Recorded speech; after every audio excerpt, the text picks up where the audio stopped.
The city was cold and cruel, wrapped in a fog that never lifted. Its streets were narrow, slick with rain, and littered with broken stones and scraps of life discarded by the rich and the powerful. Shadows stretched long and twisted, hiding secrets in every corner. It was a city where the weak were prey, and the night belonged to those who could strike without mercy.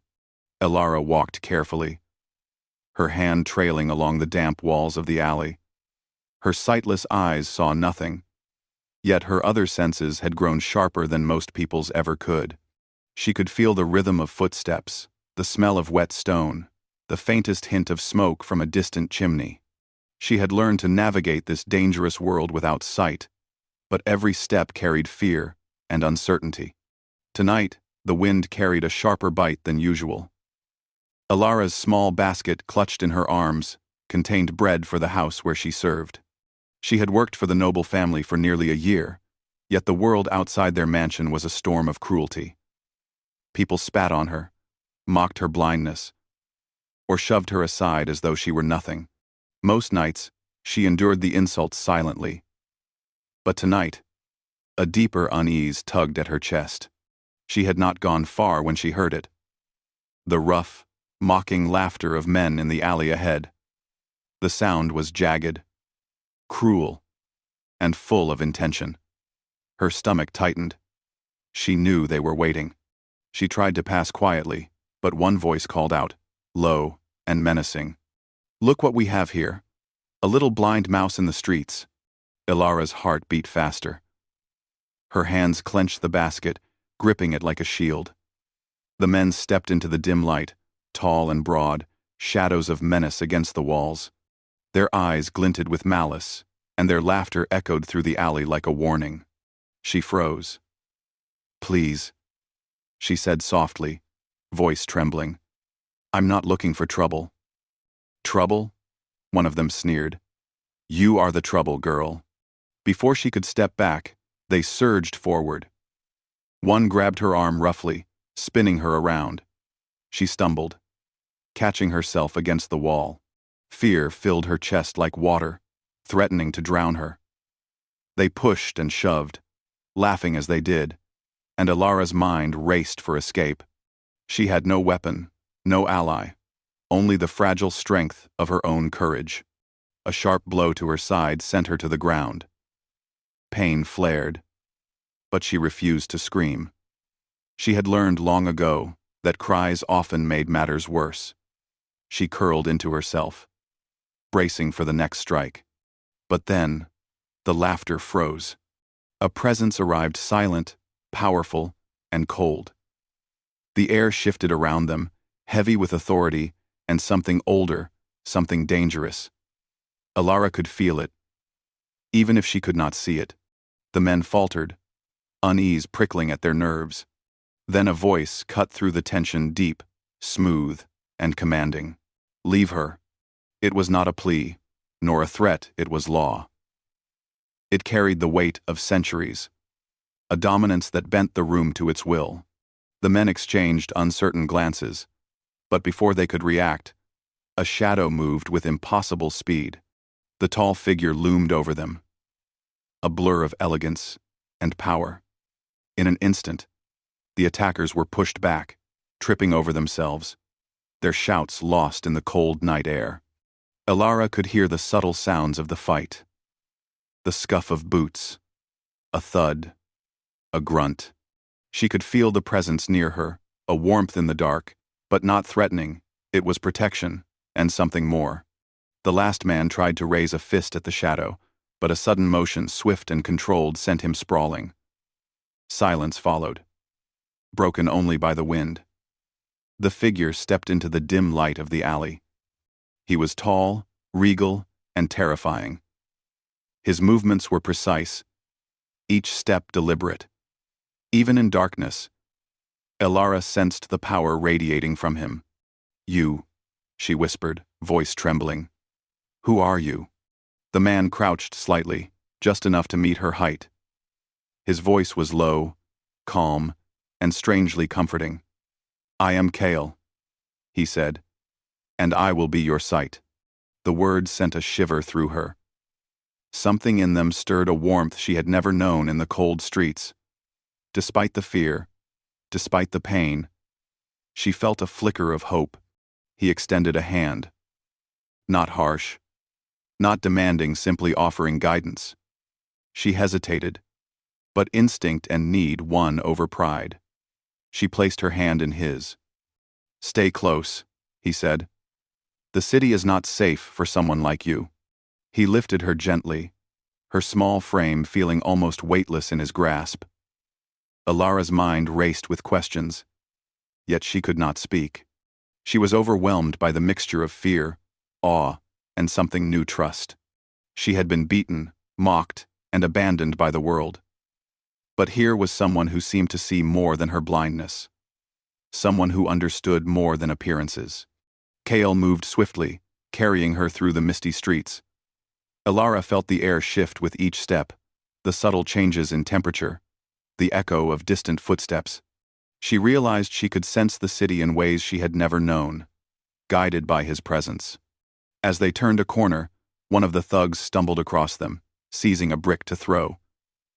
Kale's hand moved faster than she could comprehend. The man froze, eyes wide, and then fell to the ground unconscious, as if struck by invisible force. Ilara gasped. His power was terrifying, but she felt safe. Somehow, in the presence of such darkness, there was light. Finally, they reached the edge of the city's poorer quarter, a hidden passage that led toward safety. Kael set her down gently. She steadied herself, feeling the hard stones beneath her feet. She wanted to speak, to ask questions, but the words seemed too fragile, too small, for the weight of the night. Kael's eyes, sharp and unyielding even in the dim light, studied her. "You have courage," he said. "Not many survive the streets as you do." Ilara swallowed, the sting of pride mixing with fear. I just try to live," she said softly. "You do more than survive," he replied. "You feel the world when others cannot. You see without sight. That is strength." Her heart fluttered at his words. In a world that had always told her she was weak, powerless, and worthless, this stranger, this terrifying, powerful stranger was telling her she had value. And not just value, but power. The alley grew quieter, and the distant lights of the city cast soft glows on wet stones. For the first time in a long while, Ilara felt the faint pulse of something she had almost forgotten. Hope. Yet the night was far from over. From the shadows of the alley, a soft, malicious laugh echoed the voice of the leader of the men who had attacked her.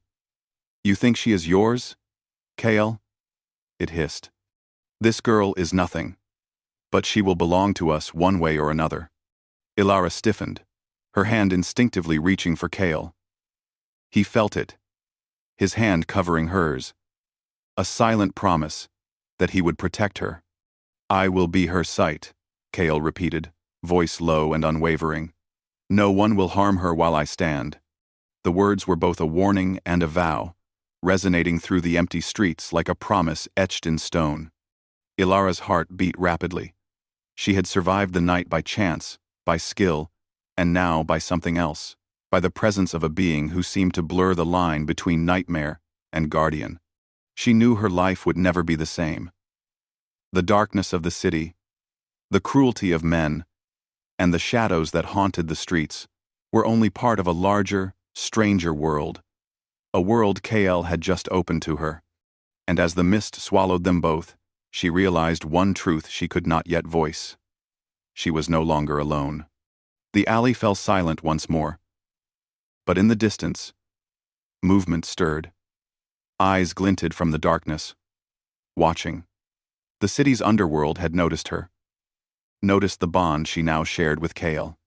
Danger was coming, stronger than before, and she would be forced to confront it soon. Ilara could not see it, but she could feel it. The threads of fate tightening around her life, binding her to Kael, to power, and to a darkness that was older and deeper than the city itself. And she realized, with a mixture of fear and anticipation, that for the first time, She was about to see the world in a way no one else could. The night air carried a strange scent as Kael led Elara through a hidden passage, away from the city's dangerous streets. Mist swirled around them, and the faint glow of distant lanterns made the darkness feel alive. Every step Elara took was guided by Kael's presence, a steady, protective force that seemed to illuminate the world in ways she had never known. Finally, they arrived at the gates of Kael's estate. It rose from the hill like a monument from another age, ancient stones carved with intricate symbols and long-forgotten runes. The castle seemed alive, as if it had been waiting for her. She could feel its pulse in the wind, the way the air itself vibrated with quiet power. Kael pushed open the massive doors, and Elara stepped inside. The interior was breathtaking. Towering ceilings arched overhead, walls lined with candlelight, and the faint smell of old books and polished stone filled the air. Every corner seemed to hold secrets, every shadow whispered of history and hidden strength. "Stay close," Kael said, his voice low and commanding. "The estate is not just a home, it is a fortress, and it has its own will. It will test you." Elara nodded, her hands brushing the walls, feeling their cold solidity. She sensed the difference here. This place was not like the streets. It had rhythm, patience, and power. And most of all, it had Kael. He guided her to a room that smelled of lavender and stone, a place both warm and formidable. A single window opened to the night sky, letting in the soft light of the moon. Elara could hear the distant city, the faint echoes of life outside. But here, she felt a new world unfold. "You must learn to trust your senses in ways you never have," Kael said, standing behind her. "Sight is not the only way to understand the world. Listen, feel, and you will see more than most." Elara closed her eyes instinctively. Her fingers traced the contours of the room, the rough texture of the stone walls, the smoothness of the wooden floor, the soft edge of a chair. Slowly, she began to understand what Kael meant. She could feel the energy of the place, the quiet hum of magic and power woven into its foundation. "Do you feel it?" he asked. I think so," she admitted. "It's alive. But it's different from anything I've felt before." Kael's lips curved slightly. "It is older than the city, older than the streets. It has patience, but it demands respect, as will your life here. You are no longer just a servant. You are something more." Elara's heart skipped a beat. The weight of his words pressed upon her, heavy and exciting. She did not yet understand what something more meant, but she knew her life had changed irrevocably. For the first few days, Kael guided her patiently. He taught her to sense movement before it arrived, to hear the subtle shifts of energy in the air, to recognize danger by feeling it, rather than seeing it. Elara's confidence grew with each lesson. She was learning to navigate a world without reliance on sight, a world that few could survive, let alone master. Kael watched her closely, his sharp eyes assessing every movement, every response. He was commanding, yet patient. He did not demand perfection. He demanded courage, attention, and trust. And slowly, Elara began to understand him as well. Beneath his terrifying exterior, there was a man, or perhaps a being, who carried centuries of pain, knowledge, and loneliness. At night, they would sit in silence. Kael often spoke softly, sharing fragments of his past, cryptic stories of battles, alliances, and the long shadows of the vampire clans that ruled in secrecy. Elara listened, absorbing each word, feeling the weight of history settle into her mind. She sensed that Kael was not merely teaching her, he was allowing her to step into his world, to become part of it. One evening, as the moonlight streamed through the window, Kael handed her a small object, a smooth, obsidian pendant. "Feel it," he instructed. Elara placed it in her palm. The stone was cool, but it thrummed with energy. She could feel a pulse, a rhythm that matched the quiet beat of her own heart. It feels alive, she whispered. It is a part of me, Kael explained. It is my power and my protection. It will guide you, but you must learn to trust it and trust yourself. She held the pendant close, realizing that the strength she felt came not just from the stone, but from Kael's faith in her. For the first time, she felt a connection deeper than fear or obligation. She felt purpose, but not all nights were peaceful. One evening, the air shifted, colder and sharper than usual. Elara sensed movement outside the estate, a presence lurking in the shadows. Her hands tensed instinctively, heart racing. Kael's eyes narrowed. The calm authority replaced by alert intensity. "They know you are here," he said, his voice low. "And they will not leave you be. The city's predators do not forget. And neither do those who seek power." Elara swallowed. She had felt danger before, but now it was not just the streets, it was a world filled with creatures, far older and stronger than she could imagine. Yet, she did not feel helpless. Kael's presence beside her gave her courage. That night, they ventured to the balcony overlooking the city. The wind whipped around them, carrying the scent of smoke, rain, and distant life. Elara closed her eyes, focusing on the sounds and sensations of the night. She could hear the subtle rhythm of the city, the faint shuffle of footsteps in distant alleys, the quiet murmur of water in a faraway canal. And she felt Kael beside her, a constant anchor in the chaos. A sudden noise broke the moment, soft, deliberate, but unmistakable. Someone was watching. Kael stiffened, his hand on the pendant at his neck, sensing the threat. Elara's fingers brushed his arm, instinctive, seeking reassurance. "Do you trust me?" Kael asked, voice low, almost a whisper. Yes," she said without hesitation. "Good," he replied. "Then stay close, and see the world with me." He moved with her along the balcony, each step measured, careful. As they rounded the corner, a shadow detached itself from the darkness, a figure cloaked in black, its presence malevolent and deliberate. Elara's heart pounded, but she did not panic. She could sense the danger, the intent, the hunger for control and dominance. Kael's eyes glimmered. "Stay behind me," he commanded, "and do not move, unless I say so." The figure stopped a few paces away, and a voice hissed, low and mocking. "The blind girl and the alpha vampire. How interesting."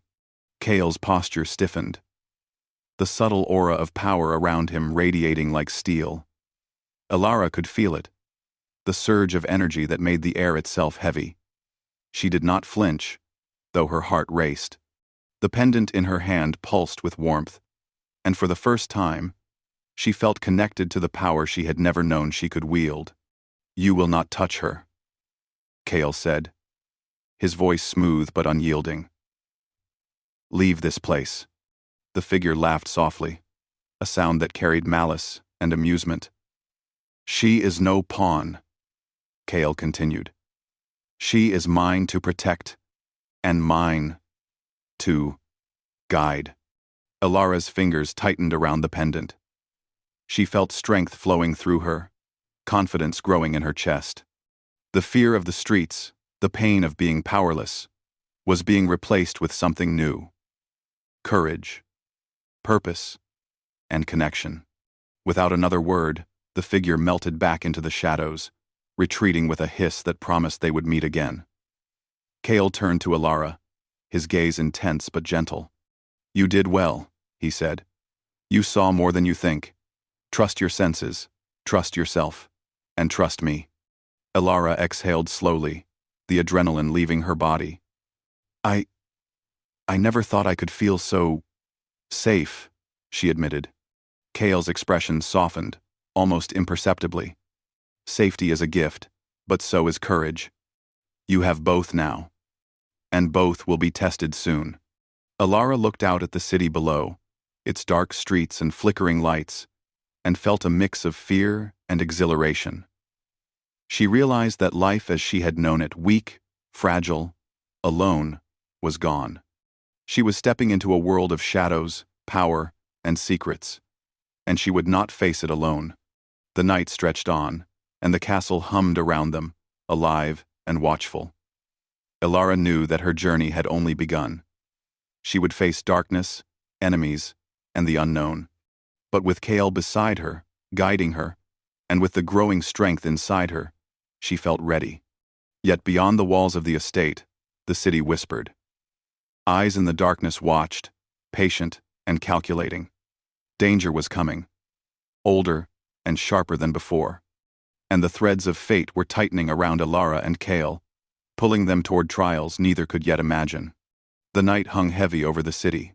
Mist clung to every street, curling around buildings and snaking through alleys. Somewhere in the darkness, danger waited, patient and silent, as if the city itself were holding its breath. Alara felt it, a prickling at the edge of her senses, the presence of something ancient and malevolent. Kale stood beside her on the balcony of his estate, the wind tugging at his cloak. His eyes, sharp and unyielding even in the dim light, scanned the city below. He did not speak at first, but Alara felt the weight of his focus, the intensity of his attention. She had learned much since arriving here, how to sense power, how to hear movement before it happened, how to feel the tension in the air. But even she could feel the growing darkness pressing against the edges of the city. It is coming, Kale said finally, voice low, carrying authority and a strange tension that made the air feel heavier. The spirit has grown stronger. It feeds on fear, on suffering, on the shadows of men. Alara nodded, clutching the obsidian pendant at her chest. She had grown stronger too, more aware of her own abilities, yet she felt the enormity of the threat pressing against her mind. For centuries, Kale had fought alone, facing dangers most mortals could never imagine. And now, he had asked her to stand beside him. She was frightened, but she also knew she could not turn back. How do we stop it? She asked softly, voice trembling with both fear and determination. Kale turned his gaze to her, intense and unwavering. Together, he said, we combine our strengths. My power is vast, but it is not enough. You can feel the threads of the world in ways I cannot. You will guide me, and I will protect you. Trust yourself. Alara. Alara took a deep breath, closing her eyes. She focused on the energy flowing through the city, on the pulse of life, the hidden currents of magic and danger. It was overwhelming at first, a chaotic storm of sound, motion, and intention. But slowly, she began to distinguish the patterns, the movements of the spirit, the paths of the innocents, the subtle distortions in the air that revealed its hunger. Kale placed a hand lightly on her shoulder. Good. Now step forward with me. Do not hesitate. Together, they moved through the estate and into the courtyard, the moonlight casting long shadows across the ground. The air thrummed with anticipation, as if the world itself waited for what was about to unfold. Alara could feel the spirit before she could hear it, a cold presence that brushed against her mind, testing her courage, probing for weakness. It appeared suddenly, a shape of swirling darkness, its form shifting and intangible. The ground trembled beneath it, and the air grew icy. Kale stepped forward, his voice cutting through the tension. Begone, spirit. You will harm no one tonight. The darkness recoiled slightly, as if recognizing him, but it did not flee.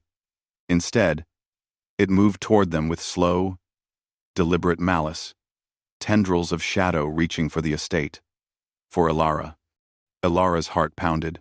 She felt fear, yes, but she also felt something else, strength, connection, and a clarity she had never known. She raised her hand, holding the pendant before her. A warm pulse radiated through her, and she realized she could feel the flow of the spirit. The path it would take, the points where it was vulnerable. "Kale," she said, voice steady. "It's weak here, near the gates, but it will strike if we are not ready." Kale's eyes glimmered with approval. "Good. Lead us, Elara." With her guidance, they moved toward the gates, the spirit surging forward like a wave of darkness. Kale's power flared around him, a shield of energy and light that met the shadows head-on. Elara focused on the currents, the rhythm, the motion of the spirit, and guided him with her instincts.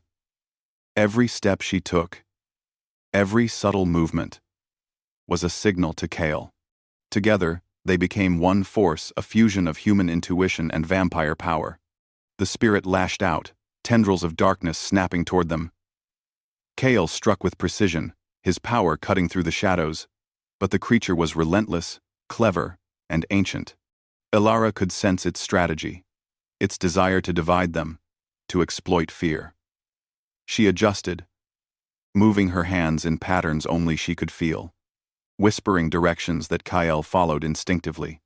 For a moment, the world seemed to hold its breath. The city below lay in silence, the streets empty, the night still, except for the clash of shadow and power above. Elara's mind was a whirlwind of focus and sensation. She could feel Kale's heartbeat, the pulse of his power, and it steadied her own. Together, they were stronger than the darkness, united in purpose and trust. Finally, with a surge of combined energy, they struck the spirit at its core. It screamed a soundless, chilling echo that rattled the night and dissipated into a mist that vanished with the wind. The estate was quiet once more, and the air seemed lighter, freer. Elara exhaled, trembling, her hands still clutching the pendant. Kale lowered his hands, his gaze meeting hers. There was something unspoken in his eyes: pride, admiration, and a deep, quiet affection. "You did well," he said simply. "You were the key." Elara felt a rush of emotion, a mixture of relief, pride, and something far deeper. I couldn't have done it without you," she admitted, voice soft. He reached out, brushing a lock of hair from her face. "And you will never have to. Together, we are stronger than anything the shadows throw at us."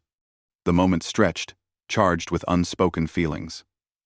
Elara sensed the depth of Kale's centuries-long loneliness, the isolation he had endured, and the rare spark of connection that had grown between them. She understood, in that instant, that their bond was more than protection or guidance. It was trust, intimacy, and the beginning of something neither had expected. The dawn began to creep over the horizon, pale and tentative. The city below was scarred, but alive, its streets still whispering of danger and secrets. Yet Elara felt different. She had faced darkness, felt the power of life and death, and emerged not just unbroken, but strengthened. Kyle stood beside her, silent, watching the first light touch the stones of the estate. Then, softly, he said, "You are my sight now, Elara, not because you cannot see, but because you understand the world in ways few ever will. I will always be your protection, but you have given me something to courage, purpose, and hope." Elara's hand found his. She felt the warmth, the steadiness, the quiet strength that had guided her through so much. "And you have given me sight," she said, "a way to see the world, and myself." They stood together, watching the light grow, aware that the city still held shadows, that danger could return, and that life would always be a mixture of fear and beauty.